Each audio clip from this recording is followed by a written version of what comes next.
Hello guys, welcome to learn and S. இன்னைக்கு நம்ம என்ன பார்க்க போறோம் அப்படின்னா எடிட்டோரியல். என்ன நாள்? 8வது நாள். 8 நாள் போட்டாச்சு. ஆல்ரெடி 7 நாள் வீடியோ முடிஞ்சுச்சு. இது பார்க்காதவங்க இருந்தீங்க அப்படின்னா அதுக்கு தனியாக எடிட்டோரியல் அப்படின்னு ஒரு பிளேலிஸ்ட் இருக்கும். அந்த பிளேலிஸ்ட்டில் போய் பார்த்தீங்க அப்படின்னா இந்த 7 வீடியோவும் வரிசைக்காக இருக்கும். அந்த 7 வீடியோவையும் ஒன்று விடாமல் பார்த்துருங்க. இது கண்டிப்பாக நம்ம ஒரு 30 நாள் வீடியோ போட்டு 30 எடிட்டோரியல் போட்டுடலாம் எப்போ எக்ஸாம்குள்ள.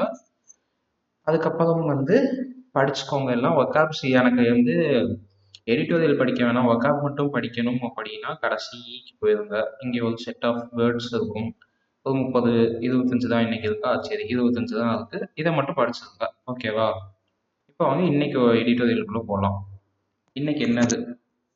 Compounding gains on the India New Zealand FTA. Compounding gains on the India New Zealand FTA. காம்பவுண்டிங் கெயின்ஸ்னா நம்ம சிம்பிள் இன்ட்ரெஸ்ட் காம்பவுண்ட் இன்ட்ரெஸ்ட்டில் படிப்போம் இல்லையா, அதே கான்செப்ட் தான். 1 2 ஆகும், 2 4 ஆகும், 4 8 ஆகும். இப்படி மல்டிப்ளிகேஷன் பவரில் மல்டிப்ளை ஆகுது. இப்போ இது 2 power 1, 2 power 2, 2 power 3 exponential growth இருந்துச்சுன்னா அதை பேர் தான் நம்ம காம்பவுண்டிங் கெயின்ஸ்னு சொல்லுவாங்க. சரியா? அடுத்து பார்த்தீங்க அப்படின்னா இந்த கதை நமக்கு தேவையில்லாததை அழைச்சி விட்டுருவோம். அடுத்து த நியூசிலாந்து.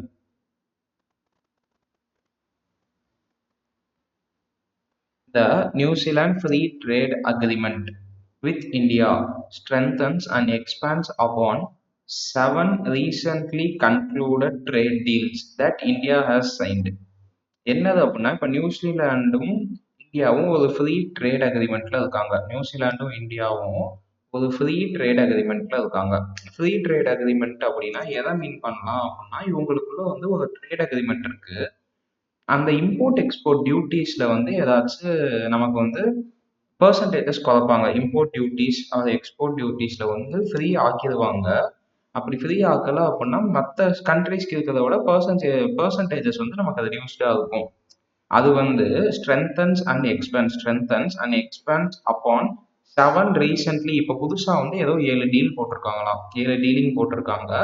அந்த டீல்னால இது ஸ்ட்ரென்தன் அண்ட் எக்ஸ்பேண்ட் ஆகுது அப்படின்னு சொல்லியிருக்காங்க. அடுத்து பார்த்தீங்க அப்படின்னா த New Zealand free trade agreement. India New Zealand free trade agreement signed on Monday might look underwhelming when viewed in isolation, but is nevertheless significant when looking at what has been happening over the last 5 to 6 years. என்ன சொல்லியிருக்காங்க அப்படின்னா, த India New Zealand FDA, அதாவது இந்தியாவுக்கும் நியூசிலாண்டுக்கும் நடுவில் இருக்க free trade agreement திங்கட்கிழமை sign பண்ணியிருக்காங்க. Signed on Monday. Might look அண்டர்வெல்மிங்னா நேற்று எடிட்டோரியல் பார்த்தவங்களுக்கு தெரியும். நம்ம ஓவர்வெல்மிங்னு ஒரு வேர்டு பார்த்தோம். ஓவர்வெல்மிங்னா என்னன்னா, நம்ம நினைச்சு பார்த்ததை விட அதிகமாக நடந்துச்சு, எக்ஸாஜரேட்டடாக நடந்துச்சு அப்படின்னா ஓவர்வெல்மிங். அப்போ அண்டர்வெல்மிங்னா என்னது? அப்போ கம்மியாக நடந்ததுக்கு என்னமோ. கம்மியாக நடந்ததுக்கு இல்லை அப்படின்னா அது கம்மி அப்படின்ற ஒரு பார்வை நமக்குள்ள இருக்கலாம். ஒரு டிசப்பாயிண்டிங்காக இருக்கலாம்.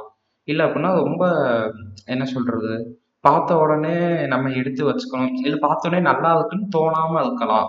இப்போ நடந்த அக்ரிமெண்ட் பார்த்த உடனே நல்லா இருக்குன்னு தோணாம இருக்கலாம். நமக்கு தெரியும்ல, பார்க்க தான் பிடிக்கும் அப்படின்ற மாதிரி பார்த்த உடனே நல்லா இருக்குன்னு தோணலாம். Might look underwhelming when viewed in isolation. இதை தனியா பார்க்கறப்ப, இன் ஐசோலேஷன் அப்படின்னா என்னன்னா தனியா பார்க்கறது, செப்பரேட்டா பார்க்கறது. அதுதான் மீனிங். செப்பரேட்டா பார்க்கறது தான் மீனிங். ஓகேவா? தனியா பார்க்கறப்ப வேணா இது பிடிக்காம இருக்கலாம், இல்லை இது கம்மியா தெரியலாம், டிசப்பாயிண்ட் பண்ணலாம் உங்களைய. But is nevertheless significant. ஆனா இது ஒண்ணு கொஞ்சம் கூட சளைச்சது இல்லை. அதான் நெவர்திலெஸ்னா இது அதுக்கு இது கம்மி ஆகல. எதுக்கு அப்படின்னா significant when looking at what has been happening over the last 5 to 6 years. என்ன சொல்றாங்கன்னா, இப்போ last 5 to 6 years of data எடுத்து பார்க்கறப்ப அதுக்கு இது எவ்வளவோ பரவாயில்ல அப்படின்ற ஸ்டேஜ்ல தான் 2026 நடந்திருக்கு அப்படின்னு சொல்றாங்க. But is nevertheless significant. இது அது ரொம்ப அதுக்கு இத்தனை லாஸ்ட் 5 to 6 இயர்ஸா நடந்ததுக்கு இது ஒன்றும் சளைச்சது இல்லை. அதை விட இது கொஞ்சம் இம்ப்ரூவ்மெண்ட் தான் இதுல அப்படின்ற மாதிரி சொல்லியிருக்காங்க. ஓகேவா? அடுத்து This impression is because New Zealand's economy is 1/16th the size of India's and accounts for less than 1% of India's total trade. இது என்ன இதுல வந்து என்ன சொல்றாங்க அப்படின்னு பாத்தீங்கன்னா, இப்ப நியூசிலாண்டுன்னு ஒரு கண்ட்ரி இருக்கா? நியூசிலாண்டுன்ற ஒரு கண்ட்ரி வந்து இவங்களோட டோட்டல் எக்கனாமி, அதாவது டோட்டல் ஜிடிபி இருக்கும்ல, அந்த ஜிடிபி லெட்ஸே வந்து ஒரு நியூசிலாண்டை வச்சு கணக்கெடுக்க வேணாம். இந்தியாவோட ஜிடிபி வந்து ஒரு 1600 இருக்கு அப்படின்னா, இவங்க அப்பதான் வந்து 100 தான் இவங்களோட டோட்டல் எக்கனாமியே வந்து 100 தான். 1/16th of the size of India. இந்தியாவில் இருக்கிறத விட 15 டைம்ஸ் 16ல ஒரு பங்கு தான் வந்து இவங்களோட டோட்டல் ஜிடிபியே இருக்கு அப்படின்னு சொல்லியிருக்காங்க. And accounts for less than 1% of India's total trade. இது உங்களுக்கு பார்த்தோன்னே தெரியும். அக்கௌண்ட்ஸ் ஃபார் அப்படின்னா இது வந்து ஒரு ஃப்ரேசல் வெர்பு.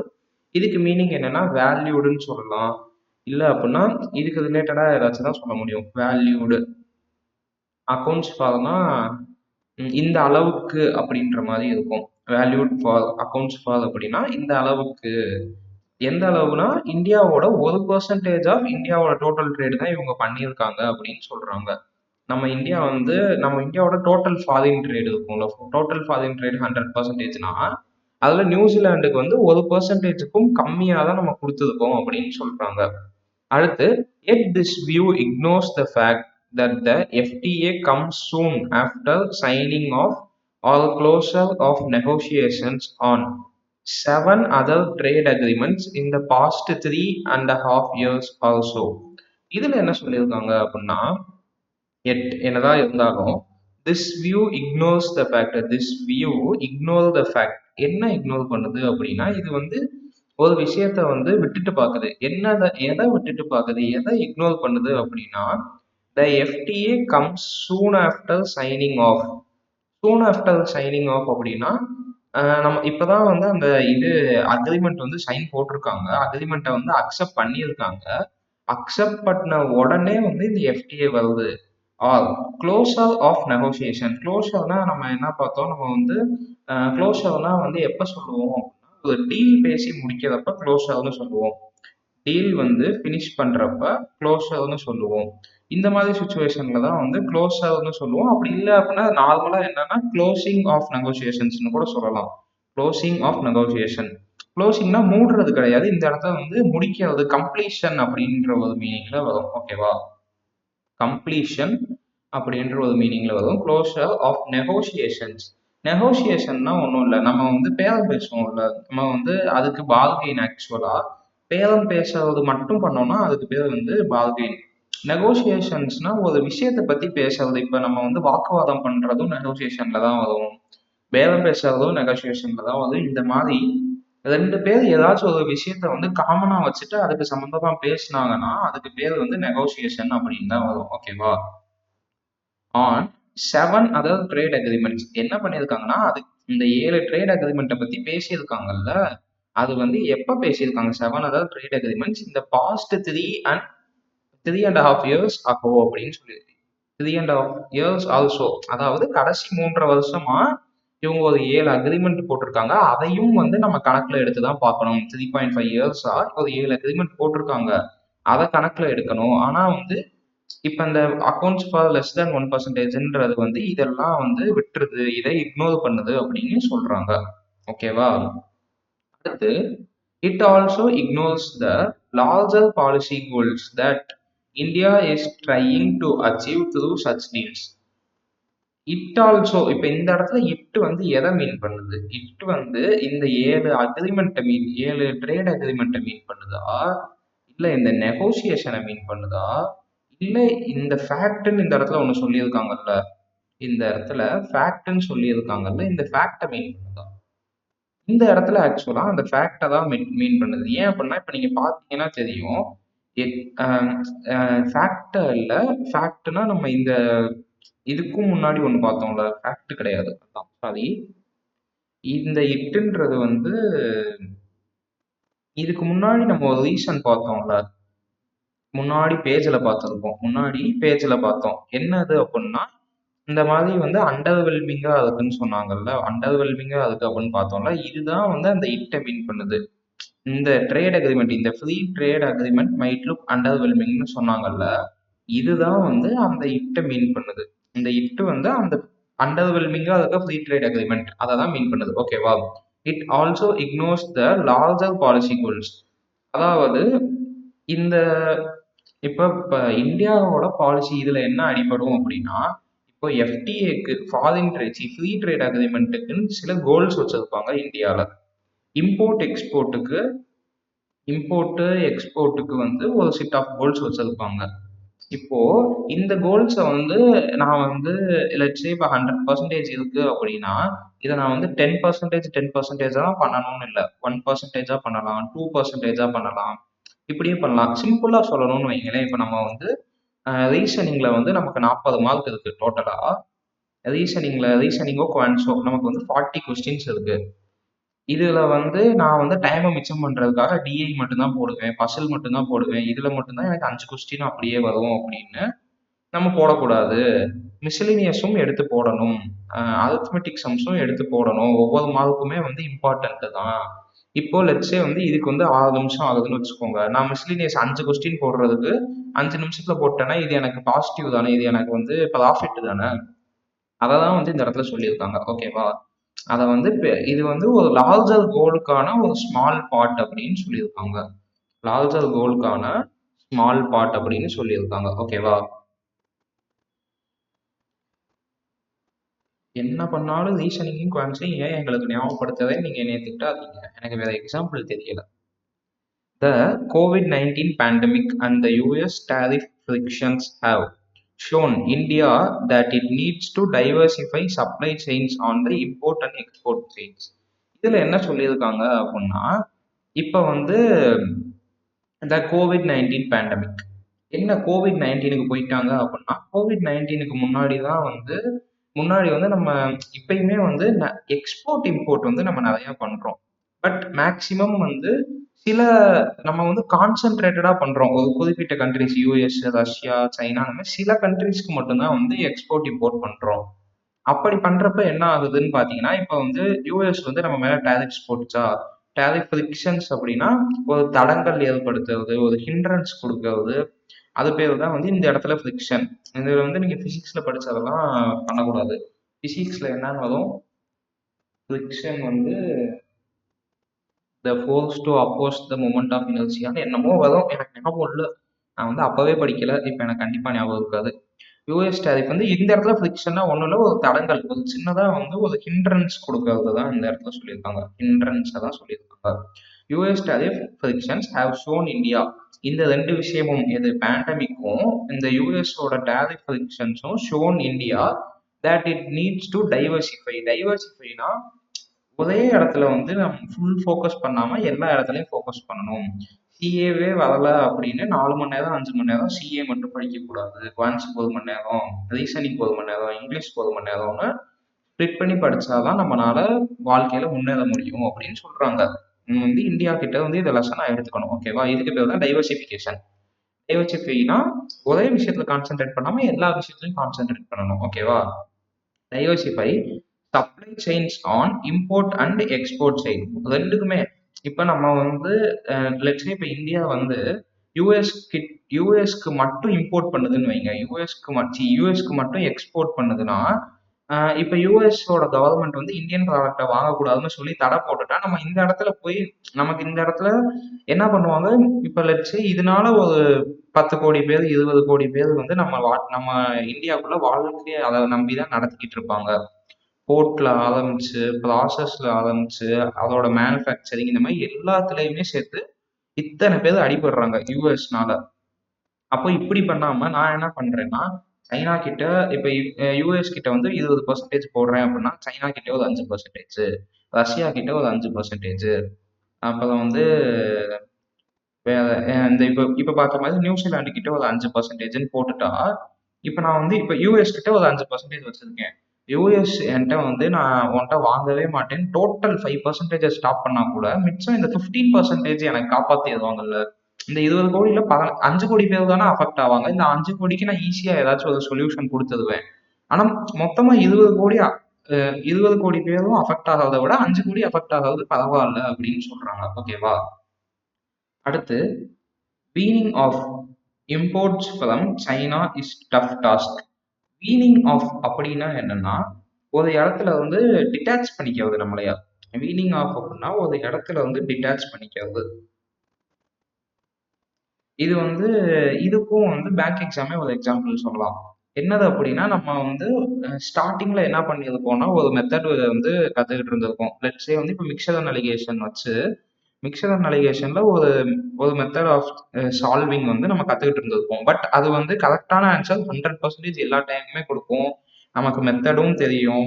நம்ம வெல் வெர்ஸ்ட் ஆயிட்டோம். ஆனா ஸ்பீடு மட்டும் 2 நிமிஷம் ஆகுது ஒரு ப்ரிலிம்ஸ் லெவல் கொஸ்டின் போடுறதுக்குன்னு வச்சுக்கோங்க. அப்பதான் வந்து நான் உள்ள வரேன். உள்ள வந்து என்ன பண்றேன், நான் ஒரு மெத்தட்ல மிக்சர் அனலைசேஷன் உனக்கு சொல்லித் தரேன்.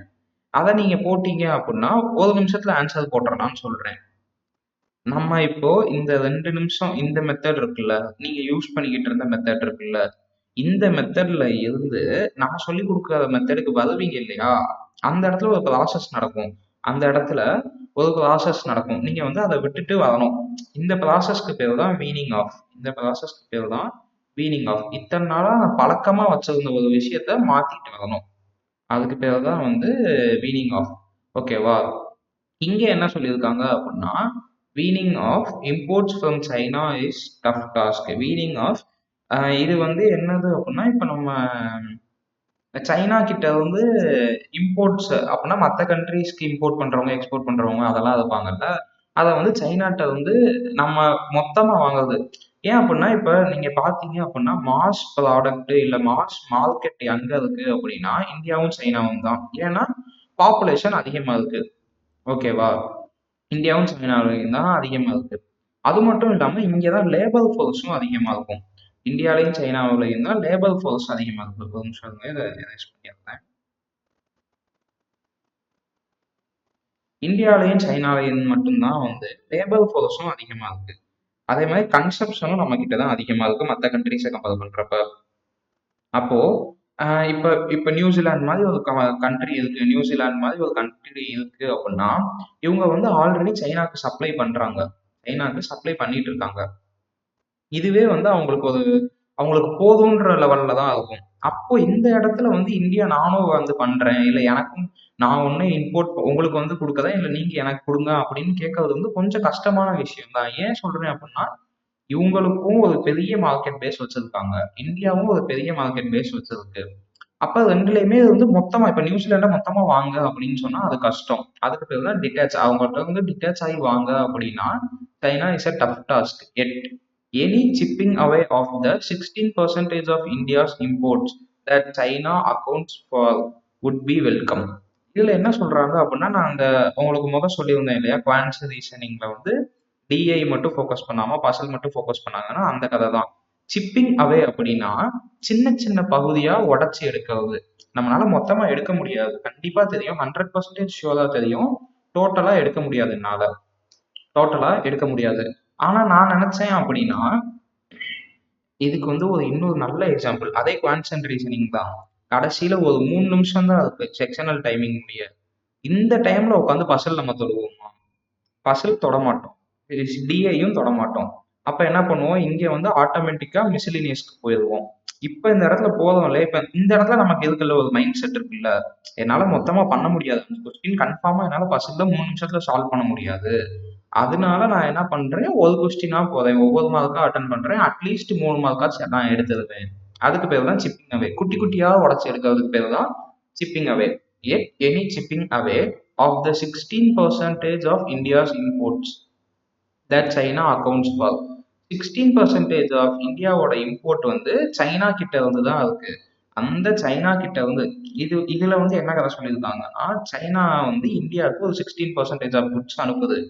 இப்போ 16%ன்றது ஒரு பெரிய நம்பர் இல்லையா? இது வந்து பார்க்கறப்ப சின்னதா இருக்கும். பட் டோட்டல் இப்போ 100%ல என்னோட 16% ஆஃப் த எக்கானமி வந்து இன்னொரு கண்ட்ரியை நம்பி இருக்கு அப்படின்னா அது வந்து ஒரு மேஜர் த்ரெட். எனக்கு இந்தியாவுக்கு வந்து அது பெரிய ஒரு அபாயகரமான விஷயம். அதனால என்ன அப்படின்னா இவங்க என்ன சொல்றாங்கன்னா, நான் வந்து இதை வந்து குறைச்சா போதும், இந்த 16% கொஞ்சம் கொஞ்சமா குறைச்சா போதும் அப்படின்னு சொல்லியிருக்காங்க. China accounts fall accounts Falna China கிட்ட வந்து நான் 16% வாங்கிட்டு இருக்கேன். அக்கௌண்ட்ஸ் ஃபால் அப்படின்னா கணக்கில் எடுத்துக்கலாம் அந்த மாதிரி. அக்கௌண்ட்ஸ் இதை வந்து சைனாக்கு வந்து இப்போ ஆக்சுவலாக எனக்கு 16% கொடுக்குறாங்க. அதுல வந்து கொஞ்சமா குறைச்சா கூட எனக்கு வந்து நல்லதுதான். would be வெல்கம் அப்படின்னு சொல்றாங்க. அடுத்து இதுங்க இதெல்லாம் வந்து அழைச்சு விட்டுருக்கோம். மாஸ் ப்ரொடக்ஷன் இதெல்லாம் கதை தானா? 16% சைனா கதை கதை கதை கதை கதை கதை கதை.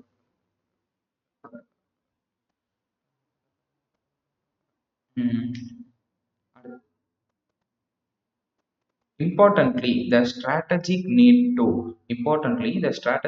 to diversify export destinations, especially while Mercurial Donald Trump is in charge of the India's largest export market is clear and urgent.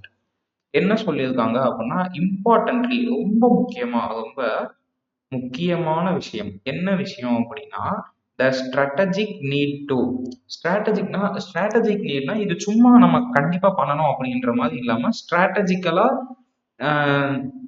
Strategical means என்ன சொல்லலாம் அப்படின்னா இது வந்து ஒரு நல்ல ஃபியூச்சருக்கு நம்மளை கொண்டு போகும். ஃபியூச்சரிஸ்டிக்கா திங்க் பண்றோம் அப்படின்னு சொல்லுவோம்ல, ஃபியூச்சரிஸ்டிக்கா. ஏன்னா நம்ம ஆல்ரெடி அடிபட்டாச்சு. இப்போ யூஎஸ் மட்டும்தான் வச்சிருந்தேன். யூஎஸ்ல மட்டும்தான் வந்து யூஎஸ்ல மட்டும்தான் என்னோட எக்ஸ்போர்ட் மார்க்கெட் நான் வச்சிருந்தேன். அப்படி வச்சிருந்ததுனால அவங்க டேரிஃப் போட்டப்ப எனக்கு நிறைய அடி விழுந்துச்சு. இது வந்து நான் லெசனா எடுத்துக்கிட்டேன். அதனால நான் இப்போ சேஞ்ச் பண்றேன். ஃபியூச்சரிஸ்டிக்கா திங்க் பண்ணி need to diversify the export destinations. ஏன் இப்படின்னா நான் வந்து இப்போ யூஎஸ்ஏல மட்டும் வச்சிருந்ததுனால எனக்கு இவ்வளவு பிரச்சனை ஆகுது. அப்ப நான் யூஎஸ்ஏல மட்டும் வைக்காம எல்லா கண்ட்ரீஸோடையும் வந்து எக்ஸ்போர்ட் பண்றேன். எல்லா கண்ட்ரீஸ்க்கும் நான் எக்ஸ்போர்ட் பண்றேன். அப்ப என்ன பண்ண முடியும் அப்படின்ற மாதிரி. எஸ்பெஷலி வைல் த மெல்குரியல் அப்படின்னா அன்பிரடிக்டபிள்னு சொல்லலாம். நம்மளால அன்பிரடிக்டபிள் டொனால்ட் ட்ரம்ப் அப்படின்னா இவர் வந்து எந்நேரத்துல என்ன பண்ணுவாருன்னு அவருக்கே தெரியாது அப்படின்னு ஒரு டைலாக் வரும் இல்லையா நமக்கு இப்ப தமிழ் சினிமால, நான் என்ன பண்ணுவேன்றது எனக்கே தெரியாது அப்படின்னு. அந்த அதுக்கு மீனிங் தான் வந்து மெர்குரியல். பாருங்க அவங்களுக்குலாம் வெகாப்ஸ் தெரியல, அதனால டைலாக் வந்து பக்கம் பக்கமா எழுதியிருக்காங்க. நமக்கு இப்போ நீங்க நாளைக்கு ஒரு டைலாக் ரைட்டரா இருக்கீங்க அப்படின்னா நீங்க வந்து மெர்குரியல்னு போட்டு முடிச்சு விட்டுருங்க. மெர்குரியல் மெர்குரியல்னா அதுதான். நான் வந்து எந்நேரத்துல என்ன என்ன எந்த நேரத்துல என்ன பண்ணுவேன்னு எனக்கே தெரியாது. அந்த மாதிரி ஒரு ஆள் தான் Donald Trump. Is in charge of இந்த மாதிரி ஒரு ஆள் கிட்ட இந்தியாவோட லார்ஜஸ்ட் எக்ஸ்போர்ட் மார்க்கெட் இருக்கப்ப இப்போதைக்கு இவர்கிட்ட தான் இருக்கு. அதனாலதான் இந்த விஷயம் வந்து பளிச்சுன்னு தெரியுது. இதுதான் பண்ணணும் அப்படின்றது எனக்கு பச்சையா தெரியுது. And urgent. அதை நான் எவ்வளவு டக்குன்னு பண்றேனோ அவ்வளோ எனக்கு நல்லது அப்படின்ற மாதிரி இஸ் கிளியர் அண்ட் அர்ஜென்ட். தெளிவா இருக்கேன், அதை தான் பண்ணணும். ஓகேவா? அடுத்து the trade deals with Mauritius, UAE, Australia, the EFTA nations, the UK, Europe Union, Oman, and New Zealand. Now, New Zealand all provide Indian exporters opportunities that they should take advantage of. என்னது அப்படின்னா the trade deals with இப்போ இப்போ வந்து trade deals வந்து இத்தனை கண்ட்ரிஸ்க்கு போட்டிருக்காங்க. Mauritius, United Nations of Arabs, United Arab Emirates, Australia, EFTA, UK, EU இந்த மாதிரி எல்லா கண்ட்ரீஸ்க்கும். அதுவும் இல்லாமல் இப்போதைக்கு புதுசாக வந்த கடைசியாக தான் வந்தாரு விநாயக்கா. கடைசியாக தான் வந்தாரு விநாயக் மாதிரி கடைசியாக தான் வந்தாரு நியூசிலாந்து அப்படின்ட்டு. இப்போ நியூசிலாண்டையும் ஜாயின் பண்ணியாச்சு. All provide Indian exporters. இது வந்து யாருக்கு ஒரு ஆப்பர்ச்சுனிட்டி அப்படின்னா இந்தியன் எக்ஸ்போர்ட்டர்ஸ்க்கு. ஏன் அப்படின்னா இப்போ நான் வந்து ஏதாச்சும் ஒரு எக்ஸ்போர்ட் பண்ற பொருள் சொல்லுங்களேன். இங்க வந்து நான் ஒரு டெக்ஸ்டைல் இண்டஸ்ட்ரி வச்சிருக்கேன். நான் வந்து திருப்பூர்ல ஒரு டெக்ஸ்டைல் கடை வச்சிருக்கேன். நான் எக்ஸ்போர்ட் ஜீன்ஸை வந்து எக்ஸ்போர்ட் பண்றேன்னு வச்சுக்கோங்க. எக்ஸ்போர்ட் பண்றேன். இதை யூஎஸ்க்கு மட்டும்தான் பண்ண முடியும்னு இருந்ததை தாண்டி அப்ப வந்து இங்க எனக்கு வந்து வாங்குறதுக்கு ஆளே இல்லைன்னா வாங்காதவன் சொல்ற ரேட்டு தான் நான் கேட்கணும். அப்ப யூஎஸ் சொல்ற பிரைஸுக்கு தான் நான் விற்கிற மாதிரி இருக்கும். இப்போ எனக்கு வந்து இத்தனை கண்ட்ரிஸ் இருக்கு. இது இருக்கனால நான் வந்து இவங்க கிட்ட என்னால போட்டி போட முடியும். யார்கிட்ட விற்கலாம்? இப்போ மொரீஷியஸ் வந்து 10 ரூபா தரேன்னா யுஏவி 15 ரூபா தரேன்னு சொன்னாங்கன்னா நான் யுஏஇட்ட விற்க போறேன். ஆஸ்திரேலியா 20 ரூபா தரேன்னு சொன்னா 20 ரூபாய்க்கு ஆஸ்திரேலியாட்ட விற்க போறேன்.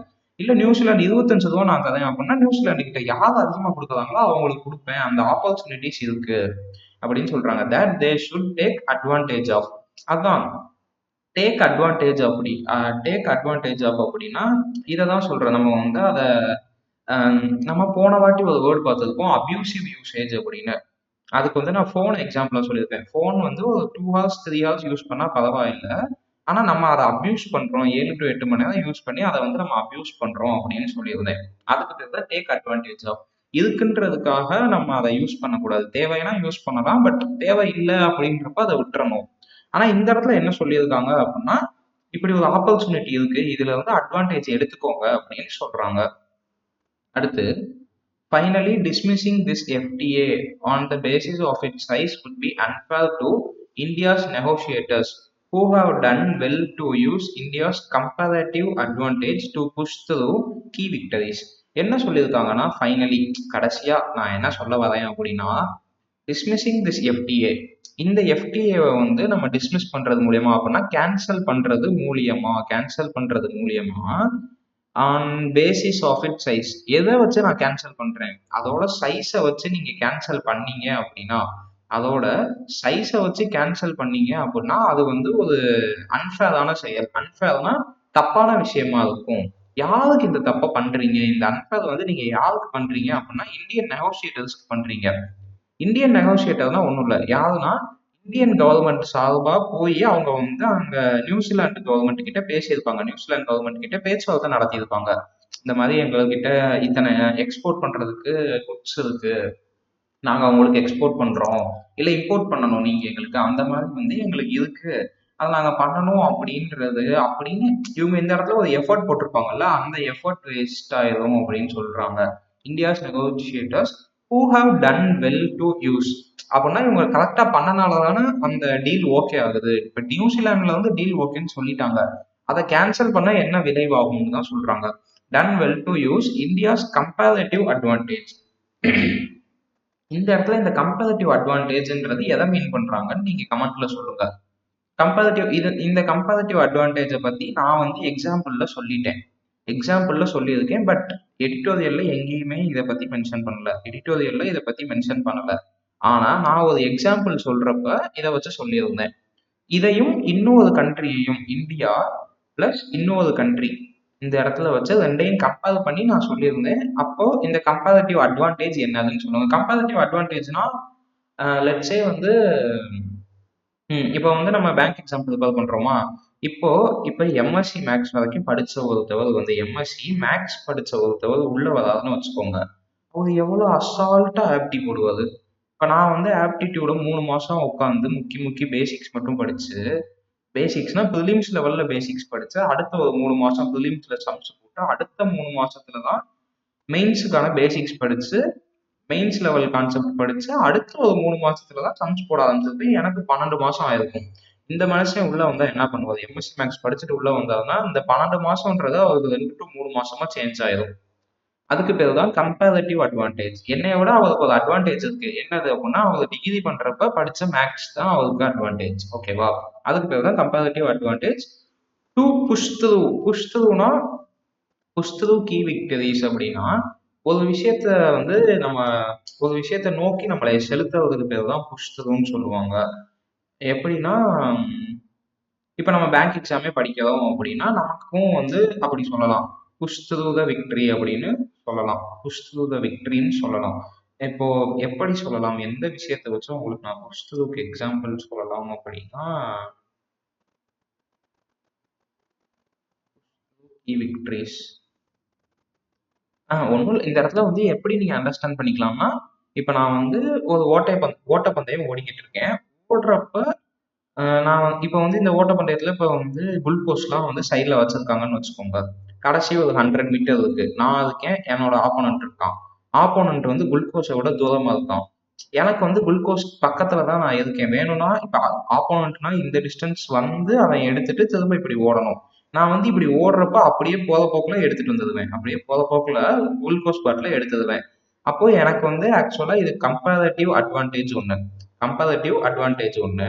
Two push to key victories. இப்போ இந்த குளுக்கோஸை நான் குடிச்சேன் அப்படின்னா என்னோட விக்டரிஸ்க்கு வந்து நான் யூஸ் பண்ணிக்குவேன்ல, வலுக்கட்டாயமா அதை குடிச்ச மாதிரி ஆச்சு இல்லை, கண்டிப்பா குடிச்சேன் அப்படின்னா கண்டிப்பா நான் தான் வின் பண்ணுவேன் அப்படின்னு சொல்றாங்க. அதுக்கு பேர் தான் புஷ் டு கீ விக்டரிஸ். ஒரு விஷயத்துக்கு மேல நம்மளை ஃபோர்ஸ் பண்ணி பண்ணிக்கிறது தான் push to key victories. Push to key விக்டரிஸ்னா இந்த இடத்துல நான் சொன்ன எக்ஸாம்பிள் மாதிரி தான். அடுத்து, the first key strength of FTA for India and Unprecedented is that New Zealand will remove all goods tariffs immediately on the execution of agreement. இதுல என்ன சொல்லியிருக்காங்க அப்படின்னா, the first key strength of FTA for India. First key strength, முதல் பலன். இந்த இடத்துல ஸ்ட்ரென்த்னா பெனிஃபிட்னு வச்சுக்கோங்க.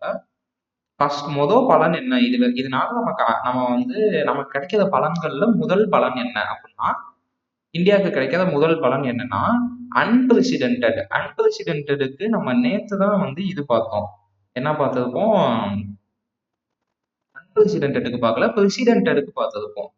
தெரியல, ஏதோ ஒரு வேர்டு பார்த்தோம். ஆனா வந்து பிரசிடென்டடுக்கோ அன்பிரசிடென்டடுக்கோ பார்த்திருப்போம். அப்படின்னா இதுக்கு முன்னாடி நடக்காத அளவுக்கு, இதுக்கு முன்னாடி எப்பயுமே நடந்தது இல்லாத மாதிரி அன்பிரசிடென்டட் தான் பார்த்தோம். அந்த ஓட்டிங்காக பார்த்தோம். 85% வந்ததுக்குள்ள இது வந்து இதுக்கு முன்னாடி எப்பயுமே நடந்ததில்லை அப்படின்ற மாதிரி பார்த்தோம். Unprecedented is that New Zealand will remove all. இதுக்கு முன்னாடி நடந்தது மாதிரி இல்லாம இப்ப என்ன நடக்க போகுது அப்படின்னா, இதுக்கு முன்னாடி நடந்த மாதிரி இல்ல. அப்ப இப்ப என்ன நடக்குது? நியூசிலாந்து வந்து ரிமூவ் ஆல் குட் டாரிஃப்ஸ், அதாவது இம்போர்ட் டியூட்டிஸை ஃபுல்லா ரிமூவ் பண்றாங்க. எப்ப ரிமூவ் பண்றாங்க அப்படின்னா, on the execution of the agreement. எக்ஸிகியூஷன்னா ஒன்றும் இல்லை, அந்த விஷயத்த நம்ம செயல்முறைப்படுத்துறது தான் எக்ஸிகியூஷன் சொல்லுவோம். அதுக்கு பேர் வந்து தமிழ், ஏன்னா நம்ம வந்து இடின்னு ஒரு டிபார்ட்மெண்ட் இருக்கும். இடி ரைடெல்லாம் வந்துச்சு அப்படின்னு சொல்லுவாங்க. அமலாக்கத்துறை அப்படின்னு சொல்லுவாங்க. அதுக்கு பேர் தான் எக்ஸிகியூஷன் டிபார்ட்மெண்ட். அமலாக்கம். ஒரு விஷயத்த வந்து நம்ம பண்றதுக்கு பேர் தான் எக்ஸிகியூஷன். ஓகேவா? அடுத்து, the second strength is that India managed to avoid providing any concessions on any of its sensitive sectors. Sensitive, இப்ப சொல்றேன், வெயிட் பண்ணுங்க. The second strength is that India managed. இரண்டாவது விஷயம், நம்ம ஆல்ரெடி ஒரு பெனிஃபிட் பார்த்தாச்சு. என்ன பெனிஃபிட்? அவங்க வந்து டேரிஃப் எல்லாம் வந்து குறைச்சதுன்ட்டாங்க. டேரிஃப் எல்லாம் குறைக்கதுன்றது ஃபர்ஸ்ட் பெனிஃபிட். செகண்ட் பெனிஃபிட் என்னன்னா, இந்த செகண்ட் ஸ்ட்ரென்த் வந்து இந்தியா வந்து மேனேஜ் பண்ணியிருக்காங்க. இந்தியா மேனேஜ் என்ன மேனேஜ் பண்ணியிருக்காங்க அப்படின்னா, to avoid providing any concession. அதாவது இந்த டீல் பேசுறப்ப கன்செஷன்ஸ் எதுவும் கொடுக்காம, கன்செஷன்னா ஃப்ரீபீஸ், அப்படி இல்லை அப்படின்னா டிஸ்கவுண்ட் அப்படின்னு சொல்லலாம். கன்செஷன்னா டிஸ்கவுண்ட்னு சொல்லலாம். ஓகேவா? அந்த மாதிரி டிஸ்கவுண்ட்லாம் எதுவும் கொடுக்காம எதுல அவங்க கொடுக்கல அப்படின்னா சென்சிட்டிவ் செக்டார்ஸ். சென்சிட்டிவ் செக்டார்ஸ்னா ரொம்ப இம்பார்ட்டன்டான செக்டார்ஸ், இல்லை ரொம்ப என்ன சொல்றது முக்கியமான செக்டார், இல்லை அப்படின்னா சேஞ்ச் ஆகிக்கிட்டே இருக்கக்கூடிய செக்டார், இம்பார்ட்டன்டான செக்டார். லெட்ஸே வந்து இப்போ நமக்கு வந்து எதெல்லாம் இம்பார்ட்டண்டா இருக்கும் அப்படின்னா, கிளாத்திங் இம்பார்ட்டண்டா இருக்கும். அதே மாதிரி கிளாத்திங்கு, ஃபார்மிங், இதெல்லாம் வந்து இம்பார்ட்டண்ட்டான செக்டார் நமக்கு. ஓகேவா? எல்லா ஃபார்மிங், இந்த டைரி ஃபார்மிங், பால்ட்ரி ஃபார்மிங், எல்லா ஃபார்முமே வந்து நமக்கு சென்சிட்டிவான செக்டார்ஸ். ஓகேவா? இந்த மாதிரி செக்டார்ல வந்து எந்த கன்செஷனும் எந்த டிஸ்கவுண்ட்டும் நம்ம கொடுக்கல நியூசிலாந்துக்கு அப்படின்னு சொல்றாங்க. அடுத்து பாத்தீங்கன்னா, key among these exclusions is dairy, something New Zealand had been especially keen to include. என்னது அப்படின்னா, இவங்க இந்த சென்சிட்டிவ் செக்டார்ஸ்ல கன்செஷன் கொடுக்கல அப்படி இல்லையா, அது வந்து எதுல கொடுக்கல அப்படின்னா, the key among these inclusions. கீனா இம்பார்ட்டன்ட், இல்ல முக்கியமா அவங்க என்ன பண்ணல அப்படின்ற மாதிரி. இது இவங்க பண்ணதுலேயே என்னென்ன முக்கியம் அப்படின்னா, எக்ஸ்க்ளூஷன்ஸ் இஸ் டைரி. எக்ஸ்க்ளூஷன்ஸ்னா ஒரு விஷயத்த விடுறது. இந்த இடத்துல இந்த எக்ஸ்க்ளூஷன் எதை மீன் பண்ணுதுன்னா, இந்த இந்தியா மேனேஜ் பண்ணாங்க இல்லையா, அவங்க வந்து அந்த டிஸ்கவுண்ட் கொடுக்காம எக்ஸ்க்ளூட் பண்ணாங்கல்ல, டிஸ்கவுண்ட் கொடுக்காம விட்டாங்க இல்லையா, அந்த இடத்துல டிஸ்கவுண்ட் எதுக்கெல்லாம் கொடுக்கலையோ அதை தான் எக்ஸ்க்ளூஷன்ஸ் சொல்றாங்க. Exclusions is diary. ஏன் அப்படின்னா, diary something the New Zealand had been especially keen to include. ஆக்சுவலா இவங்க டைரி ப்ராடக்ட்ஸ்க்கு வந்து டிஸ்கவுண்ட் கேட்கலாம்னு இருந்திருக்காங்க. அதாவது நியூசிலாந்து வந்து டிஸ்கவுண்ட் கேட்கலாம்னு இருந்திருக்காங்க. ஆனா இந்தியா சைட்ல வந்து இல்ல, அதுக்கெல்லாம் வந்து டிஸ்கவுண்ட் கண்டிப்பா கொடுக்க மாட்டோம் அப்படின்னு சொல்லிவிட்டார்கள். Include, keen to include. Keen அப்படின்னா ரொம்ப வந்து கூர்ந்து கவனிப்போம்ல, அது ரொம்ப என்ன சொல்றது, கீனுக்கு வந்து கீன்னா கூர்ந்து கவனிக்கிறது தான். ஆனா இன்னும் இப்ப ஒரு பாயிண்ட பிடிச்சிட்டு அதுலயே தொங்காத அப்படின்னு சொல்லுவோம்ல, ஏன்டா இந்த விஷயத்த பிடிச்சா தொங்காத, அந்த மாதிரி அந்த மீனிங்ல தான் கீன் வரும். இதுலயே ரொம்ப ஃபோக்கஸ்டா ஒரே விஷயத்துக்கு மேல இருக்கிறது தான் கீன். ஓகேவா? அடுத்து, the third positive is New Zealand's commitment to facilitate investments in India worth 20 billion over 15 years. என்ன சொல்லியிருக்காங்க? மூணாவது பாசிட்டிவ். இது வந்து மூணாவது விஷயம். எது மூணாவது விஷயம்? ஃபர்ஸ்ட் விஷயம் என்னது? டேரிஃப் குறைக்கிறாங்க. செகண்ட் விஷயம் வந்து டிஸ்கவுண்ட் எதுவும் கொடுக்கல. மூணாவது விஷயம் என்னன்னு பார்த்தீங்க அப்படின்னா இன்வெஸ்ட்மெண்ட். என்ன investment? Positive is New Zealand's commitment. New Zealand வந்து கமிட் ஆயிட்டாங்க. எங்க கமிட் ஆகிறாங்க அப்படின்னா ஃபெசிலிட்டேட் இன்வெஸ்ட்மெண்ட். ஃபெசிலிட்டேட்னா ஒரு விஷயத்த நடத்துறது, இல்ல அது நடக்கிறதுக்காக ஒரு விஷயம் பண்றது. இப்போ வந்து ஃபெசிலிட்டேஷன் அப்படின்னா நம்ம வேற என்ன, ஒரு விஷயத்த ஈஸியா பண்ண வைக்கிறதுக்கு பேர் தான் ஃபெசிலிட்டேட். இன்வெஸ்ட்மெண்ட்ஸ் அப்படின்னா இன்வெஸ்ட்மெண்ட் நம்ம பண்ணுவாங்க, நார்மலாவே எல்லாருமே பண்ணுவாங்க. அதை வந்து ஈஸியாக்க போதும் அப்படின்ற மாதிரி சொல்லியிருக்காங்க. In India worth of 20 billion over 15 years, அதாவது அடுத்த 15 ஆண்டுகள், அதாவது 2040க்குள்ள 20 பில்லியன் வந்து நாங்கள் உங்க இந்தியாவில் வந்து இன்வெஸ்ட் பண்றோம் அப்படின்னு சொல்லியிருக்காங்க. This is similar to provisions in EFTA Trade Pact, wherein four EFTA countries committed to facilitate $100 billion of investment in India over 15 years. இது என்ன சொல்லியிருக்காங்க அப்படின்னா this is similar to the, இது வந்து எதை மாதிரி இருக்கு, இந்த இவங்க வந்து 20 பில்லியன் கொடுக்குறேன்னு சொன்னாங்கல்ல 15 வருஷத்துல, இது எதை மாதிரி இருக்கு அப்படின்னா ப்ரொவிஷன்ஸ் இன் இஎஃப்டிஏ ட்ரேட் பேக்ட். பேக்ட் அப்படின்னா அக்ரிமெண்ட் தான் பேக்ட்னு சொல்லுவோம். அக்ரிமெண்ட் தான் பேக்ட்னு சொல்லுவோம். அக்ரிமெண்ட் வேர் இன் 4 இஎஃப்டிஏ கண்ட்ரிஸ். இஎஃப்டிஏனா ஆல்ரெடி வந்து நம்ம கூட எஃப்டிஏல இருக்க கண்ட்ரிஸ் தான் EFTA countries.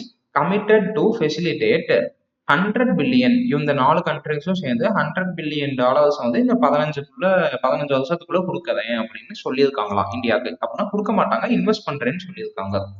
To be sure, these are commitments to facilitate and no, not commitments to invest, but getting them included in the text of deal is nevertheless significant. இப்ப வந்து இந்த இந்த 15 இல்ல இந்த $20 பில்லியன் இருக்கு, இந்த $20 பில்லியன் இருக்குல்ல, இது வந்து ஸ்ட்ரைட்டாவே வந்து நியூசிலாண்டோட கவர்மெண்ட் வந்து இன்வெஸ்ட் பண்ண மாட்டாங்களாம். அவங்களும் பண்ண வாய்ப்பு இருக்கு, ஆனா 100% வந்து கன்ஃபார்மா அவங்க பண்ண மாட்டாங்க. என்ன சொல்றது, தீஸ் கமிட்மெண்ட்ஸ் டு ஃபெசிலிட்டேட் தான் பண்ணுவாங்க. எங்க நியூசிலாந்துல இருக்க ஏதாச்சும் பிசினஸ் மேன் வந்து அங்க பண்ணணும்னு நினைச்சா அதுக்கு நாங்க ஹெல்ப் தான் பண்ணுவோமே ஒழிஞ்சு நாங்க பண்ண மாட்டோம். Not commitments to invest. நாங்க வந்து இன்வெஸ்ட் பண்ண மாட்டோம், ஆனா வந்து கண்டிப்பா எங்க இன்வெஸ்டர்ஸ் வந்து நாங்க ஹெல்ப் பண்ணுவோம். But getting them included in the text of the deal is nevertheless significant. அது என்ன சொல்றாங்க அப்படின்னா, என்னதான் இது வந்து அவங்க பேச்சுவாக்குல சொல்லிட்டாங்க, ஆனா என்னதான் இருந்தாலும் இதை டெக்ஸ்ட்டுக்கு நம்ம மாத்தணும், ரிட்டன் அக்ரிமெண்ட்ல கொண்டு வரணும். ரிட்டன் அக்ரிமெண்ட் வந்து நெவர்திலெஸ் சிக்னிஃபிகண்ட்னா இதுவும் சிக்னிஃபிகண்ட், இதுவும் முக்கியமான விஷயம் தான். நெவர்திலெஸ்னா சலைச்சது இல்லை, ஒண்ணுக்கு ஒண்ணு சலைச்சது இல்லை அப்படின்ற இடத்துல நெவர்திலெஸ் சொல்லுவோம். இந்த இடத்துல எப்படி சொல்லலாம் அப்படின்னா, அது வந்து யாரு பண்றாங்கன்றது முக்கியம் இல்லை, ஆனா அதை தாண்டி அதை வந்து டெக்ஸ்டா மாத்துறது தான் முக்கியம். யார் வேணா பண்ணட்டும், நியூசிலாந்து கவர்மெண்ட் பண்ணா என்ன, நியூசிலாந்து சிட்டிசன் பண்ணா என்ன, யார் வேணா பண்ணட்டும், ஆனா அதை எனக்கு வந்து டெக்ஸ்டா எழுதி கொடுங்க, எனக்கு வெத்து பேப்பர்ல எழுதி கையெழுத்து போட்டு கொடுங்க அப்படின்னு சொல்றாங்க. டு ஹெல்ப் திஸ் அலாங், எதுங்க இது தேவையில்ல, இது தேவையில்ல. 20 நியூசிலாந்து இதுவும் வேண்டாம். அடுத்து to help this along, to help this along India will create a dedicated desk to address any issues New Zealander investors might face. ஒன்றும் இல்லை, டு ஹெல்ப் திஸ் அலாங் அப்படின்னா அவங்க வந்து என்ன சொல்லிட்டாங்க, நாங்கள் $20 பில்லியன் வந்து இன்வெஸ்ட் பண்றதுக்கு ஹெல்ப் பண்ணுவோம்னு சொல்லிட்டாங்க. அப்ப இந்தியா சைட்ல வந்து ஹெல்ப் திஸ் அலாங், இதை ஹெல்ப் பண்ற ஒரு கண்ணோட்டத்துல இந்தியா என்ன பண்ண போறாங்க அப்படின்னா, will created will create dedicated desk. இதுக்கு டெடிகேட்டட்னா இதுக்காக வேண்டி ரொம்ப வந்து கான்சென்ட்ரேட், ஒரு விஷயத்துல கான்சென்ட்ரேட் பண்றது, ஒன் திங் கான்சென்ட்ரேஷன் எழுதிக்கோங்க. ஒரு விஷயத்துல கான்சென்ட்ரேட் பண்றதுக்கு பேர் தான் dedicated. Will create a dedicated desk to address any issues. அதாவது இப்ப நியூசிலாந்து இன்வெஸ்டர்ஸ் இருப்பாங்கல்ல, அவங்க வந்து இன்வெஸ்ட் பண்றப்ப ஏதாச்சும் பிரச்சனையை ஃபேஸ் பண்றாங்க அப்படின்னா அவங்களுக்காக வேண்டி ஒரு டெடிகேட்டடா ஒரு டெஸ்க் கிரியேட் பண்றோம் அப்படின்னு சொல்லியிருக்காங்க. அடுத்து பாத்தீங்கன்னா such Such a targeted approach to foreign investment is necessary if India wants to achieve the multiple goals of weaning off China, increasing and diversifying exports, creating jobs, bolstering the capital account, and generally increasing incomes. என்ன சொல்றாங்க அப்படின்னா such a targeted approach. இந்த மாதிரி இப்போ வந்து ஒரு குறிக்கோளோட அந்த approach வந்து நம்ம மேற்கொள்ளணும் அப்படின்னு சொல்லியிருக்காங்க. அப்படி அந்த டார்கெட்டடா அப்ரோச் பண்றப்ப targeted approach to foreign investment is necessary. இந்தியாவுக்கு வந்து இது ரொம்ப முக்கியமானது. எப்போ முக்கியம் அப்படின்னா இஃப் இந்தியா, அதாவது இந்த விஷயம்லாம் எப்போ முக்கியமா படும் இந்தியாவுக்கு அப்படின்னா, இப்ப இந்தியா வந்து wants to achieve the multiple goals. இந்த மாதிரி மல்டிபிள் கோல்ஸ் வச்சிருக்கோம். என்னென்ன கோல்ஸ் வச்சிருக்கோம்? வீனிங் ஆஃப் சைனா ஒன்று. வீனிங் ஆஃப் சைனானா சைனாவோட இம்போர்ட் நம்ம வந்து சைனாக்கு எக்ஸ்போர்ட் பண்றத குறைக்கணும். Meaning of China, increasing and diversifying export, creating jobs, bolstering the capital account. Bolstering அப்படின்னா என்ன? போல்ஸ்டரிங்னா ஸ்ட்ரென்தன் பண்றது. ஒரு விஷயத்தை வந்து ஸ்ட்ராங் ஆக்கிறதுக்கு பேர் தான் bolstering. Bolstering the capital account and generally increasing incomes. இதெல்லாம் பொதுவாக எதுக்காக பண்றோம்? இந்தியாவோட இன்கம் இன்க்ரீஸ் பண்றதுக்காக பண்றோம் அப்படின்னு சொல்றாங்க. அடுத்து the other long standing need of helping domestic manufacturers scale up remains a sticky problem. இது என்ன சொல்லியிருக்காங்க அப்படின்னு பார்ப்போம். இதுல என்ன சொல்லியிருக்காங்கன்னா the other long standing need. Long ஸ்டாண்டிங்னா ரொம்ப நாளா வந்து நீடிச்சுக்கிட்டே இருக்க, ரொம்ப நாட்களாக லாங் டேஸா பெர்சிஸ்ட் ஆகாத ப்ராப்ளம்ஸ். லாங் டேஸா நீடிச்சுக்கிட்டே இப்போ வந்து வயசானவங்க கிட்ட எல்லாம் கேட்டா சொல்லுவாங்கல்ல, ரொம்ப நாளா கால் வலிக்குதுப்பா அப்படின்னா அந்த மாதிரி. அதுக்கு பேர் தான் long standing problems. the other long standing need of அதான் long standing need of helping domestic manufacture என்னன்னா, ரொம்ப நாளா இப்ப வந்து நம்ம இந்தியன் டொமஸ்டிக் மேனுஃபேக்சர் இருப்பாங்கல்ல, இவங்களுக்கு ரொம்ப நாளா பண்ண வேண்டிய ஹெல்ப் என்னது அப்படின்னா, scale up remains a sticky problem. Scale அப்னா ஒன்றும் இல்லை கைஸ். இப்போ வந்து இப்போ நம்ம யூடியூப் சேனலே எடுத்துக்கோங்க. யூடியூப் சேனல்ல வந்து நான் கண்டென்ட் போடுறேன். இப்போ வந்து தமிழ், இப்போ எனக்கு வந்து தமிழ் தெரியும், இங்கிலீஷ் தெரியும், ஹிந்தி தெரியும்னு வச்சுக்கோங்க. இல்ல, தமிழ் தெரியும், ஹிந்தி தெரியும், இங்கிலீஷ் தெரியும்னு வச்சுக்கோங்க. தமிழ் தெரியும், ஹிந்தி தெரியும், இங்கிலீஷ் தெரியும். இப்போ தமிழ்ல நான் பேசிக் கண்டென்ட் போட்டேன்னு வச்சு, எனக்கு ஹிந்தி தெரியாது, சும்மா சொல்றேன். தமிழ்ல பேசிக் கண்டென்ட் போடுறேன்னு வச்சுக்கோங்க. தமிழ்நாட்டில் இருக்க ஒரு 10,000 எக்ஸ்பீரியன்ஸ் பார்ப்பாங்க. ஓகேவா? தமிழ்நாட்டில் இருக்க ஒரு 10,000 எக்ஸ்பீரியன்ஸ் பார்ப்பாங்க அப்படின்னு ஒரு இதுக்கு பண்ணிக்கிறேன். நீங்க வந்து சப்ஸ்கிரைபே பண்ணாம நிறைய பேர் பார்த்துக்கிட்டு இருக்கீங்க, அதை பண்ணிருங்க. சரியா? அதுவே நான் ஹிந்தியில போட்டேன்னு வச்சுக்கோங்க, நார்த் இந்தியா ஃபுல்லா ஹிந்தி தான் பார்ப்பாங்க. நார்த் இந்தியா ஃபுல்லா ஹிந்தி தெரியும், கன்ஃபார்மா இவங்களுக்குலாம் ஹிந்தி தெரியும். அவங்க எல்லாருமே வந்து அந்த கண்டென்ட்டை கன்சியூம் பண்ண வாய்ப்பு இருக்கு. அப்ப என்ன ஆகும்? கன்ஃபார்மா வந்து ஒரு 80-100K வந்து கிடைக்க வாய்ப்பு இருக்கு. 80,000 இருந்து 100,000 கிடைக்க வாய்ப்பு இருக்கு. அதுவே இங்கிலீஷ்ல போட்டேன்னு வச்சுக்கோங்க, நார்த் இந்தியா பார்ப்பான், சவுத் இந்தியா பார்ப்பான், வெஸ்ட் இந்தியா, ஈஸ்ட் இந்தியா, எல்லா நாட்டுக்காரங்களும் பார்ப்பாங்க, எல்லா ஸ்டேட்காரங்களும் பார்ப்பாங்க. இது அழகா 200K வந்துடும். இதுக்கு பேர் தான் ஸ்கேலிங் அப். என்னோட பிஸ்னஸ் இருக்கு, நான் வந்து என்கிட்ட கண்டென்ட் இருக்கு, இதை நான் பண்ணணுன்ற அவசியம் இல்லை. இதை லெட்ஸே வந்து இப்போ நான் ஹிந்தி தெரிஞ்ச என் ஃப்ரெண்ட் ஒரு ஆளை பிடிச்சி அவரை ஒரு சேனல் கிரியேட் பண்ண சொல்லி அவருக்கு நான் குவான்ஸ் ரீசனிங்லாம் கண்டென்ட் நான் கொடுத்தா இப்போ அவருனால கண்டென்ட் போட முடியுங்களா? அதுக்கு பேர் தான் ஸ்கேலிங் அப். என் பிஸ்னஸ் வந்து இது என் பிஸ்னஸ் அப்படின்னா இதை நான் அடுத்த கட்டத்துக்கு கொண்டு போறேன். இதை இன்னும் சிம்பிளா சொல்லணும் அப்படின்னா, நான் வந்து இப்போ சென்னைக்கு பக்கத்துல, சென்னைக்கும் ரொம்ப ஒரு 100 கிலோமீட்டர்ஸ் டிஸ்டன்ஸ்ல வந்து ஒரு வில்லேஜ்ல இருக்கேன். நான் வந்து மாடு வச்சிருக்கேன், ஒரு 4 மாடு வச்சிருக்கேன், டெய்லி பால் வியாபாரம் பண்றேன்னு வச்சுக்கோங்க, மில்க் சேல்ஸ் பண்றேன். இந்த 4 மாடு வந்து அப்படியே குட்டி போட்டு ஒரு 4-5 வருஷத்துல வந்து ஒரு 20 மாடா கன்வெர்ட் ஆயிருச்சு. ஒரு எக்ஸாம்பிளுக்கு தான், எனக்கு 20 மாடு ஆகுமான்னுலாம் தெரியாது, ஒரு எக்ஸாம்பிளுக்கு சொல்றேன். ஆனா 20 மாடு ஆயிருச்சு கொஞ்சம் குறிப்பிட்ட டைம்ல. இப்போ நான் என்ன பண்றேன், இப்போ எங்க ஊர்ல வந்து மொத்தமே 300 பேர் தான் இருக்காங்கன்னு வச்சுக்கோங்க. 300 பேர் தான் இருக்கப்ப, நான் 4 லிட்டர் பால் ஊத்திக்கிட்டு இருந்தப்ப, 4 மாட்டோட பால், அதாவது ஒரு இது வந்து ஒரு 100 லிட்டர்ஸ் வருதுன்னு வச்சுக்கோங்க. காலையிலயும் மதியமும் சேர்த்து நைட்டும் சேர்த்து 100 வருது. இதை நான் வந்து 300 வீட்டுக்கு ஊத்துறப்ப எல்லாரும் 6 லிட்டர் வாங்கினாங்க, கரெக்டா இருந்துச்சு. இப்போ என்கிட்ட 20 மாடு இருக்கு. நாளுக்கே என்னால 100 லிட்டர் கொண்டு வர முடிஞ்சுன்னா என்னால 20 மாடுக்கு 500ல இருந்து 700 லிட்டர் பால் கொண்டு வர முடியும். இந்த 700 லிட்டர் பாலை போய் நான் இதே 300 பேர்த்துக்கிட்ட வித்தேன்னா என்ன ஆகும்? ஒரு ஆள் 2 லிட்டர் பால் வாங்குனா அவங்க கண்டிப்பா அதை வாங்க மாட்டாங்கன்னு எனக்கு தெரியும். அப்ப மிச்ச பாலை கீழேயும் ஊத்த முடியாது. இந்த இடத்துல நான் வந்து என்ன பண்ணுவேன், சரி நம்ம சென்னையில போய் விற்போம் அப்படின்னு வெளியே வருவேன். சென்னை சிட்டிக்குள்ள வருவேன்.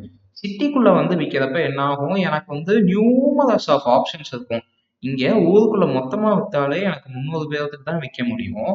ஆனா இங்க ஜஸ்ட் நான் சென்னையோட 1% வித்தாலே என்னால 300க்கும் அதிகமா வித்தற முடியும் அப்படின்ற ஒரு தாட் எனக்கு வருது. இதுக்கு பேரு தான் ஸ்கேலிங் அப். என்னோட பிசினஸ் சின்னதா இருக்கு. பட் வளர வளர அதை நான் இன்க்ரீஸ் பண்ணிக்கிட்டே போறேன் அப்படின்னா, அதுக்கு பேரு தான் ஸ்கேலிங் அப் அப்படின்னு சொல்லுவாங்க. ஸ்கேல் அப் ரிமைன்ஸ் எ ஸ்டிக்கி ப்ராப்ளம். ஸ்டிக்கி ப்ராப்ளம்னா இந்த பிரச்சனை ரொம்ப நாளா என்கிட்ட ஒட்டிக்கிட்டே வருது அப்படின்னு சொல்லுவோம்ல. ரொம்ப என்ன சொல்றது? சிக்கலா இருக்கு. அந்த மாதிரி சொல்றது தான் ஸ்டிக்கி ப்ராப்ளம் அப்படின்னு சொல்லுவோம். ஓகேவா? அவ்வளோதான் கைஸ். வொக்காபுலரி எல்லாம் ஒரு வாட்டி நல்லா பார்த்து படிச்சுக்கோங்க. 25 வார்த்தைகள் இருக்கு. இந்த கன்க்ளூடட் எங்க வந்துச்சு? கன்க்ளூடட் நம்ம பார்க்கவே இல்லைல்ல. ஆனா அவ்வளோதான். இது டேட்டா அவ்வளோதான். அதனால நீங்க பாருங்க, படிங்க. படிச்சுட்டு வந்து வேற ஏதாச்சும் வேணும் அப்படின்னா கமெண்ட்டில் தெரிவிக்கவும். கன்ஃபார்மாக கொண்டு வரேன். கமெண்ட்ல சொல்லுங்க. கமெண்ட் சப்ஸ்கிரைப் பண்ணுங்க ப்ரோ. சப்ஸ்கிரைப் பண்ணுங்க சிஸ்டர். எல்லாரும் சப்ஸ்கிரைப் பண்ணுங்க. கன்ஃபார்மா பண்ணிருங்க. போயிட்டு வருகிறேன். பாய் பாய்.